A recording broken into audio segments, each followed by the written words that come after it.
क्या चीज होना जरूरी है, कब से तैयारी स्टार्ट करनी चाहिए? सेकेंड ईयर के लास्ट में हमें पता लगा कि नोट सेट भी कोई एग्जाम होता है। नहीं सर, वो मेरी रूममेट ही थी, हम साथ ही पढ़ते थे, बट नहीं हो पाया। फ्री हो गया था, मेंस में नहीं हो पाया। चलेगा, आइएगा स्टूडेंट, आज मिलते हैं आज बहुत ही बड़े एक नए अचीवर से जिसने नॉर्सेट 7 के अंदर जो है वो 25वीं रैंक हासिल की है और इनको जोधपुर एम्स जो है वो अलॉट हुआ है। तो आइएगा स्वागत करते हैं निदा जी का। निदा बुशरा नाम है इनका। तो निदा जी का स्वागत है आपका। आज सबसे बड़े जो है वो आप अचीवर्स हैं कि आपने 25 रैंक जो है वो हासिल की है। स्वागत है निदा जी, कैसी हैं आप? मैं अच्छी हूँ, आप बताइए।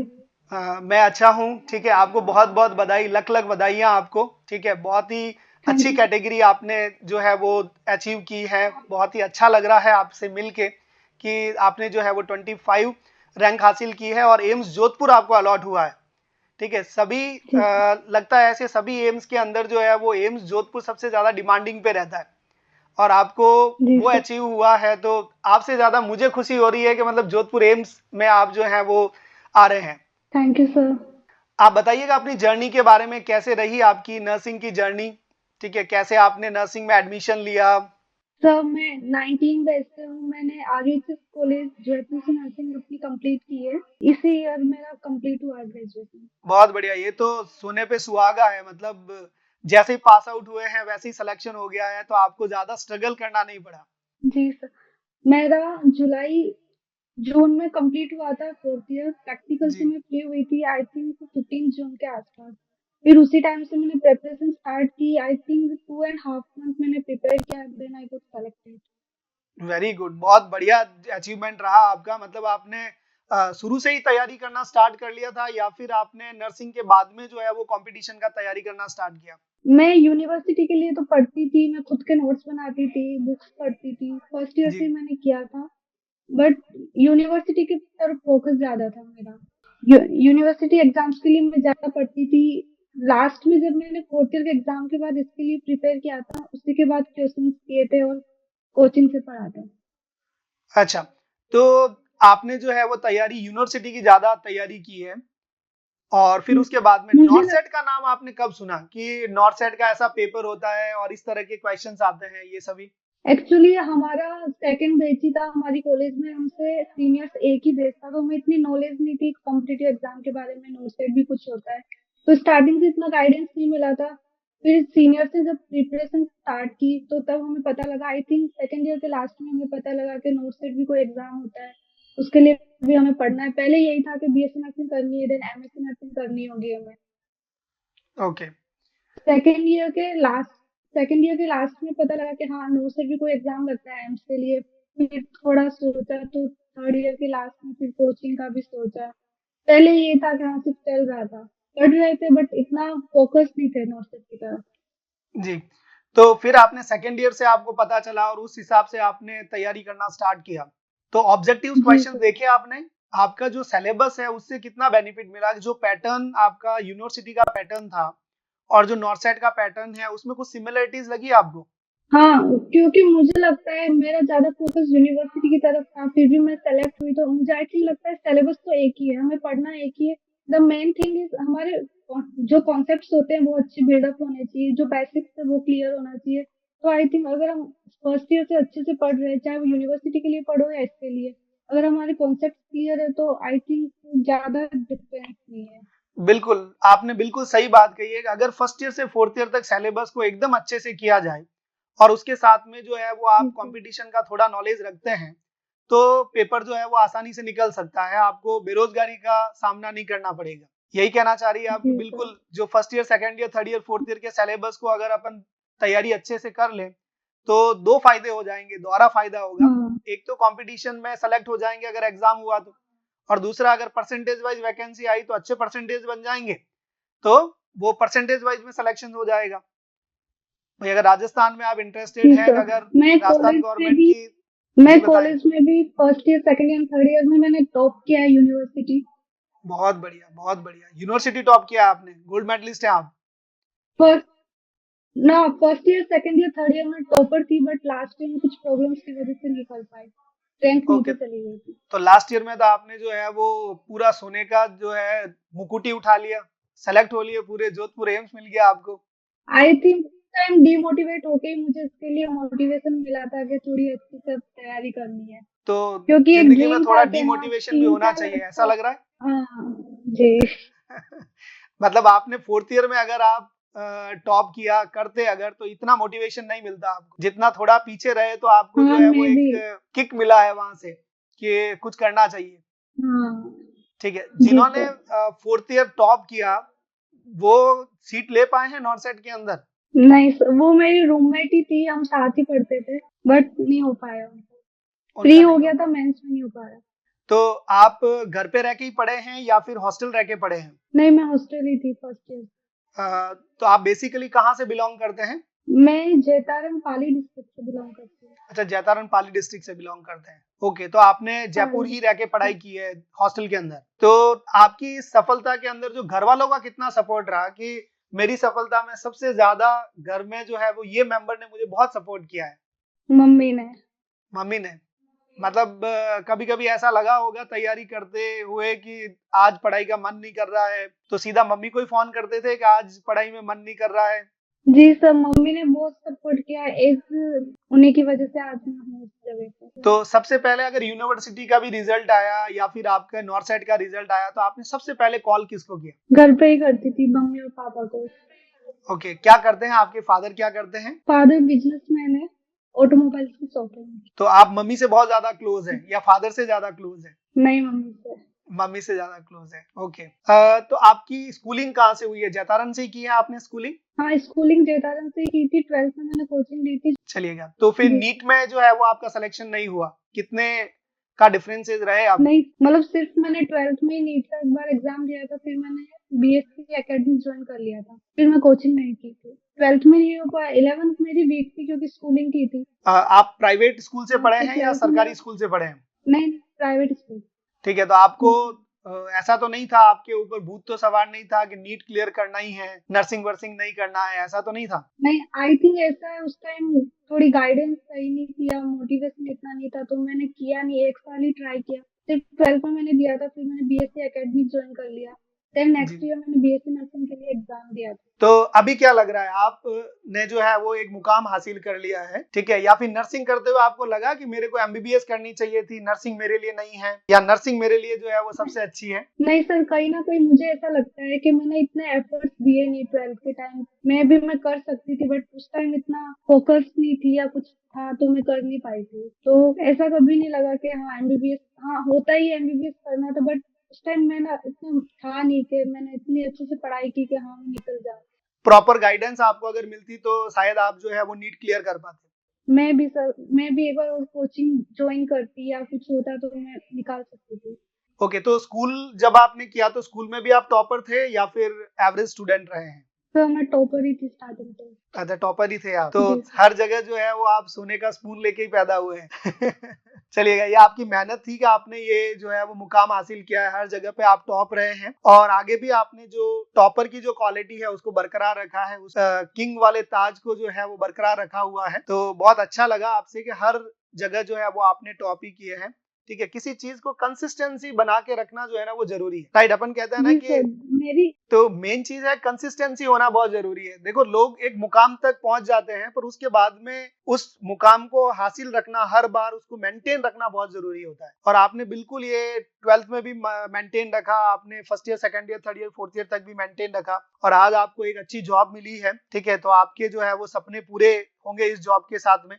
ठीक है, आगे भी और बहुत सारी जो है वो चीजें हैं जो इम्प्रूवमेंट करके और चीजें सीखने को मिलेगी और उसका बहुत बेनिफिट मिलेगा पेशेंट्स को और पेशेंट केयर में। ठीक है, क्योंकि आपने अच्छी चीजें लर्न की है तो ऑब्वियस बात है कि पेशेंट्स को भी फायदा उसका मिलेगा आपकी नॉलेज का। ठीक है, आपकी फ्रेंड्स का कितना सहयोग रहा आपकी इस जर्नी के अंदर? तो उनका बहुत ज्यादा सपोर्ट था, हमने स्टार्टिंग से ग्रुप स्टडी की है, फर्स्ट ईयर से हम ग्रुप स्टडी करते थे, मतलब हमारे 3 का ग्रुप था, हम साथ में पढ़ते थे। तो आई थिंक मुझे ऐसा लगता है कंसिस्टेंसी के लिए और मोटिवेशन के लिए एक अच्छा फ्रेंड सर्किल होना जरूरी होता है। ओके, अच्छा, फ्रेंड सर्किल आप 3 लोग थे, राइट? जी सर।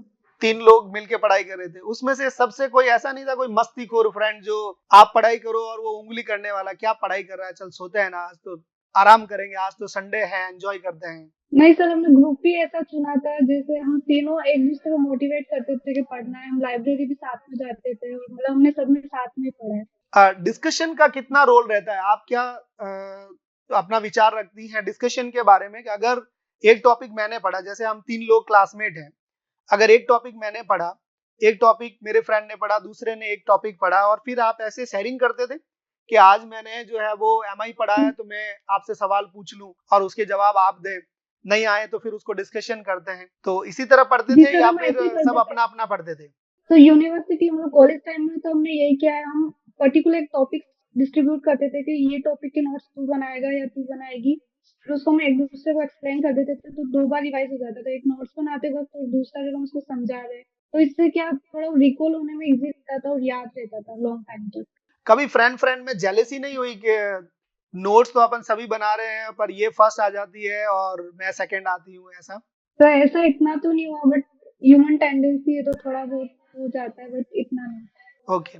तो नॉर्थ सेट के लिए जो है वो आप सभी लोगों ने, तीनों ने मिलके तैयारी की थी या फिर आप घर आ गए थे और फिर तैयारी की थी? नहीं नहीं, साथ में की थी सर। साथ में ही तैयारी की थी। ठीक है, हाँ। तो क्या स्ट्रेटजी लेके चले आपकी नॉर्थ सेट को किस तरह से क्रैक करने की, क्या आपने विधि अपनाई जो आपको इस मुकाम तक लेके आई?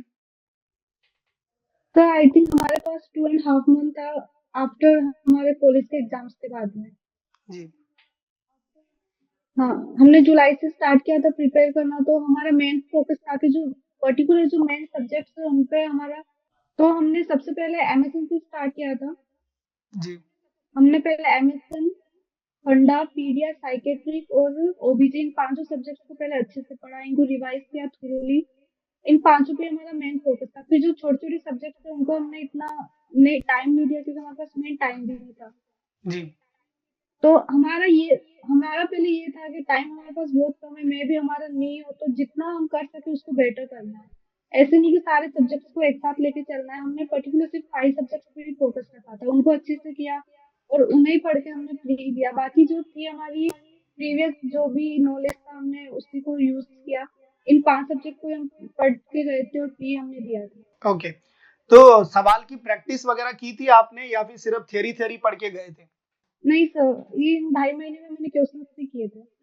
क्वेश्चंस भी किए थे, तो कितना मतलब टारगेट क्या रहता था कि एक टॉपिक के जितने क्वेश्चंस बन रहे हैं वो सब सॉल्व करने हैं या फिर सेलेक्टेड क्वेश्चंस करके और आपने उस टॉपिक से आगे निकल जाते थे? तो 100 to 200 में बुक से सोल्व कर लेती थी पर डे, और टेस्ट दे लेती थी रोज का एक। तो ओके। करीबन 300 to 400 क्वेश्चन हो जाते थे तो पर कोई डे। टेस्ट सीरीज ले रखा था आपने अलग से? जी सर, टेस्ट सीरीज लिया था मैंने 15 to 20 डेज पहले ही लिया था प्लीज।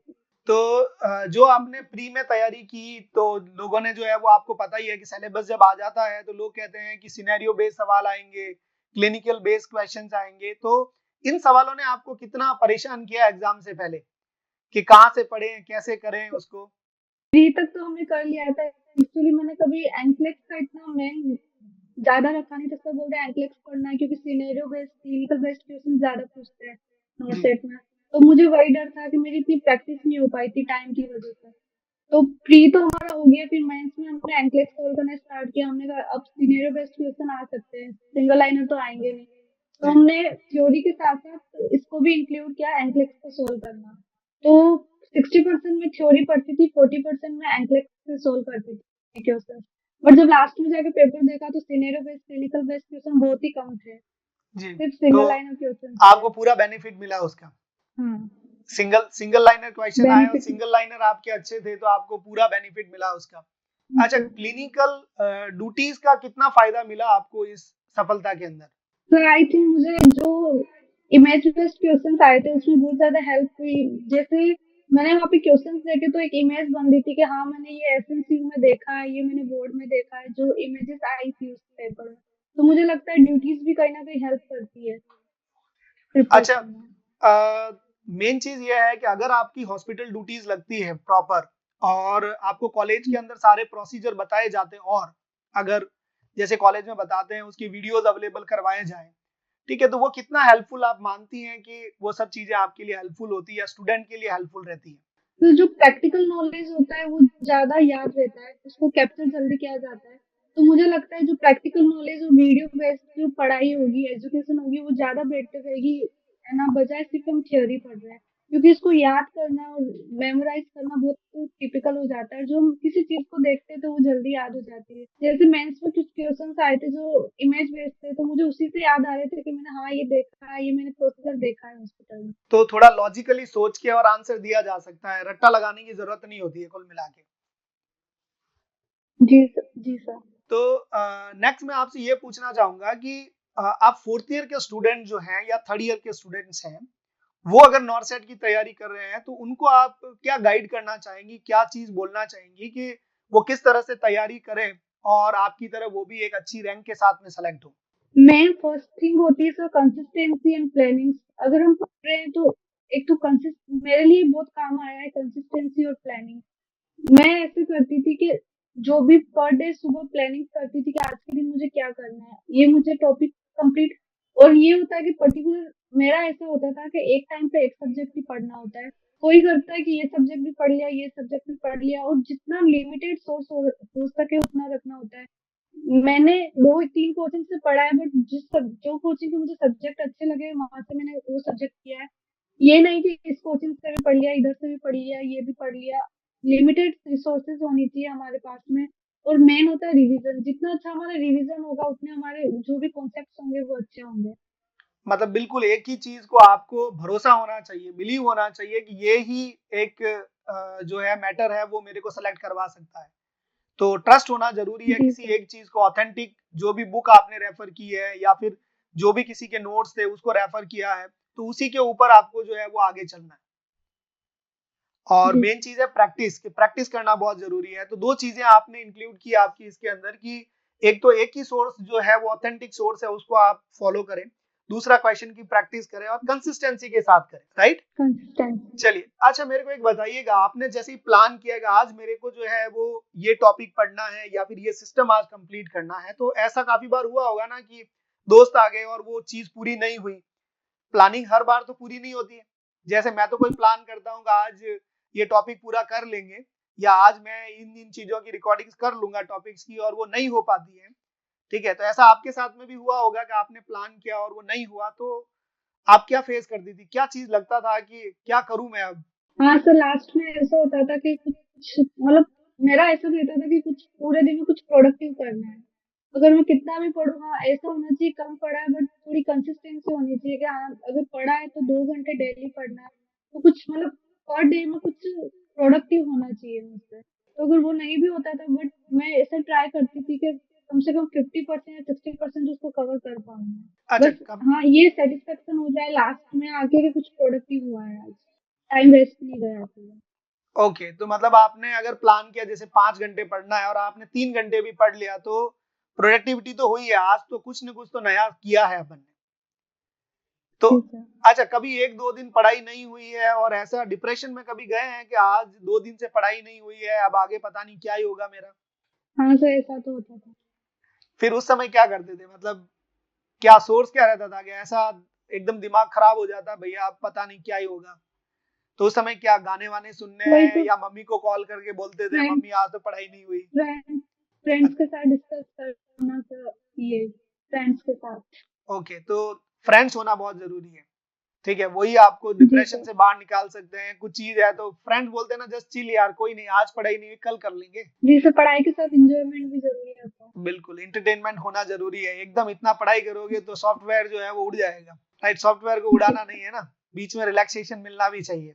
आप जो है वो एक ही चीज है कि फ्रेंड्स का होना जरूरी है, कंसिस्टेंसी के साथ पढ़ाई करनी है, ठीक है, और कंटिन्यूसली रोज पढ़ना है, कुछ ना कुछ जो है वो रोज नया होना चाहिए। क्लियर? और जी कोई सर। चीज आप अगर अपने फ्यूचर नर्सिंग ऑफिसर जो भी बनने वाले हैं, ठीक है, उनके लिए अगर कोई भी दो चीज आप बताना चाहें उनको कि भाई ये चीज अगर आप फॉलो करोगे तो आप भी जो है वो सेलेक्ट हो जाएंगे मेरी तरफ, ठीक है, तो एक रैंकर की बात ही जो है वो उनको गाइड कर लीजिएगा, क्या चीज होना जरूरी है, कब से तैयारी स्टार्ट करनी चाहिए, ठीक है, वो बता दीजिए प्लीज। तो अगर देखा जाए, अगर थर्ड ईयर से बेस्ट होता है अगर आपको प्रिपरेशन करनी है किसी कम्पिटिटिव एग्जाम की तो थर्ड ईयर से स्टार्ट कर सकते हैं हम। और मेन ये होता है कि हमें कंसिस्टेंट रहना बहुत जरूरी है और एक प्लानिंग के साथ करना है और रिसोर्सेज लिमिटेड रखनी है और जो भी पढ़ रहे हैं रिवीजन बहुत जरूरी है। काफी सारे बच्चे क्या करते हैं सीधा क्वेश्चन स्टार्ट कर ली सीधा एनक्लेक्स लेके आ गए। मेरा ये मानना है कि बेसिक से स्टार्ट करो, पहले अपने कॉन्सेप्ट्स बनाओ, कॉन्सेप्ट बिल्ड करो और जो भी बेसिक है उसको क्लियर करो, उनको थोड़ा स्ट्रॉन्ग बनाओ अपना। अगर वो स्ट्रांग होगा तो आपका यूनिवर्सिटी का भी अच्छा हो जाएगा और कॉम्पिटिटिव एग्जाम के लिए भी अच्छा हो जाएगा। तो मेरा मेन ये है कि जितने भी अपने कॉन्सेप्ट है उनको अच्छा करना होगा और जो मेन सब्जेक्ट है उनको अच्छा करना ही है। अच्छा, अगर स्टूडेंट को ऐसा कोई प्लेटफॉर्म मिल जाए जो यूनिवर्सिटी की तैयारी के साथ साथ में कंपटीशन की तैयारी भी कराए, जैसे फर्स्ट ईयर हो रहा है तो फर्स्ट ईयर में वो भी सवाल इंक्लूड कर दें कि कंपटीशन में आपको कितना पढ़ना है।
Thank you sir. Thank you.